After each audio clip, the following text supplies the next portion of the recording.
Hello everyone and welcome to another exciting coldest day of the polar vortex, or was it yesterday or something? Anyway, so we've all managed to make it through the cold temperatures in the Midwest.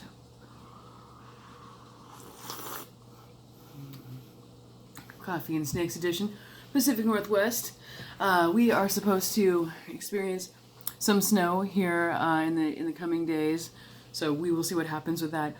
Wanted to say that today is a super exciting day. It's been crazy here at Coffee and Snakes. I ended up getting a cool job, so I'm training for that. I've been training for that all week, and then also I have been, we've been taking care of a cool little canine as well. So we got to spend some time with a four-legged creature.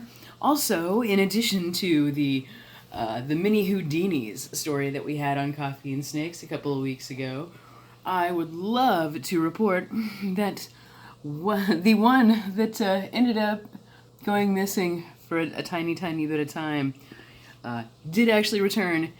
And it was so much like the vision that I had in my head while I was explaining it, because basically this one showed up just below. We have the PVC rack system set up, and I put this one in there thinking that it was going to hold, and it did actually end up getting out because this one was a little bit too wriggly for that system. So this one right here has actually gotten a lot bigger since she did get out the last time. It's been at least one shed cycle for this one. But you can tell that getting her back into a nice hydrated area for her, I can tell that she's just about to go into shed, if not, a little bit past due.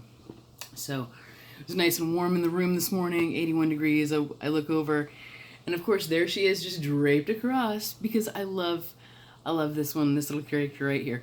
This one I have not introduced you to. This one, I think it is an albino Honduran tricolored milk. Not exactly certain, but the way that it's actually growing rather quickly does have a tendency of signifying that as a possibility. Also, this one is very special to us because we received this one as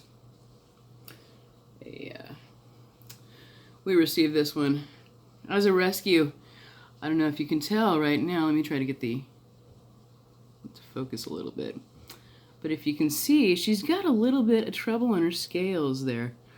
On the top side, when we found her, she had some scarring. And it was actually so significant that we received her. She did have some scabbing. A lot of that scabbing did actually come off in that first shed with us. This will be our third shed with this one here.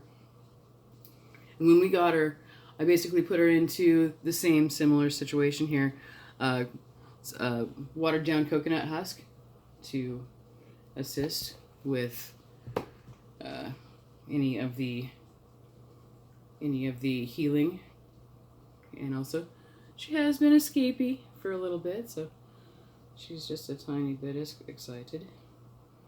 Also, they don't always like this much light either. But the good news is this one did show up. Also, this is a really great time to talk about the size of enclosures. When we did manage to pick this one up, this one was wee. I think this one has probably grown at least this long since we've had it. I've gotten pictures, but significant size difference. So we're taking a look at the enclosure here, and if this one cannot basically stretch out a long way and to the side, it is clearly time to change enclosures. This one is going to go into a 10-gallon with a black wire mesh cage as soon as we get done with this.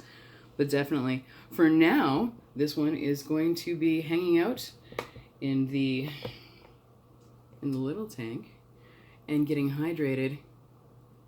So, but yeah, take a look at this kid. Super beautiful.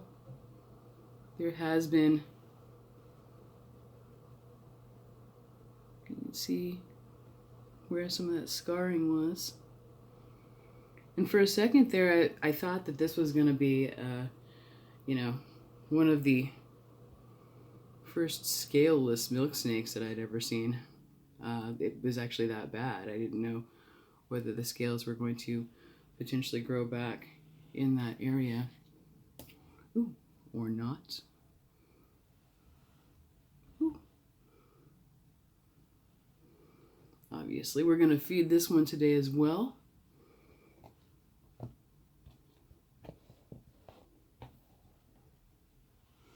And I am so glad to have her back. I'm so super stoked. And this is the one I was just dreaming. I was like, please, please, please let me find it every single day. Because when somebody gets out and goes, you know, foraging or, you know, hunting for territory, you always want to find them as soon as possible. I did have the water out, and so this one was not nearly as bad or dehydrated as it could have been. And the moment that you actually see or notice that your snake is not in the enclosure, that's when you take those steps. So get that water down and then just take it easy. Maybe kick up the heat a little bit, and that will assist in, you know, pulling them out so they, you know, desire the baskingness of being happy and in their enclosure again. Just want to show the baby one more time. So great. Yeah. But yeah, this is what we kind of the quarantine for the smaller colubrids that we pick up on emergency. And then obviously now there's been a lot of growth, a significant amount of growth. When we did actually pick this one up, I made sure that there was water, plenty of water. And then also made sure that, you know, there was actually food being introduced. And this little one does love to eat. So just like our other colubrids, we had no problem actually getting into a feeding cycle with it. And when the fuzzy mouse comes home tonight, I am pretty sure that this one will be super stoked and more than happy to wolf it down. Anyway, thanks you guys so much for joining us here at Coffee and Snakes, the update on the little tiny Houdinis. And like I said, the exact same place that I told you they would be. It was almost like I had a dream about it, and I looked down and it's like, there it is. Some sort of weird deja vu or something like that. But anyway, much love everybody. Happy 2019 and happy Chinese New Year. Peace out. Have a great day. Coffee.